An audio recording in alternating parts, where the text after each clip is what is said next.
September always means apples and pumpkins and the start of everything fall, and I keep seeing apple chips in the grocery store lately, and I'm really itching to make them myself. I've checked out two recipes online, both of which call for white sugar. I don't really like to use white sugar in any of my recipes, so I'm coming up with something on my own here. I've never tried this before.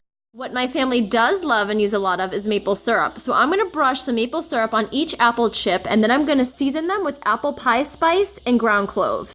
I'm going to use 5 apples for this recipe. I have 1 Honeycrisp, 1 Granny Smith, and then 3 McCormick apples that are fresh from our CSA this week. The first step is just to clean the apples and slice them, and then remove the seeds, which is a little bit tricky with one hand.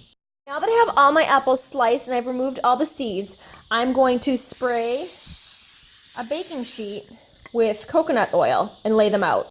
Side note, does anybody else's baking dishes turn this color? This was a beautiful baking dish at one point, and it just looks like that now. Anybody else? Now that I have my apples laid out on my tray, I'm gonna start brushing maple syrup on each one, and then I'll flip them over and do the same on the other side. The apples have been brushed with maple syrup. I mixed the apple pie spice and the ground cloves to get a nice even mixture, and I'm just gonna start sprinkling on top of each slice. Apple chips. Yeah, you're doing a great job. What are you putting on top of those apple chips? Syrup. Syrup. Good job. My apples have been brushed with maple syrup and seasoned on both sides, and they're ready to go in the oven now. I'm going to bake them at 250 degrees. After baking in the oven for about 2 hours between 250 and 300 degrees, my apple chips are done, and they are absolutely delicious.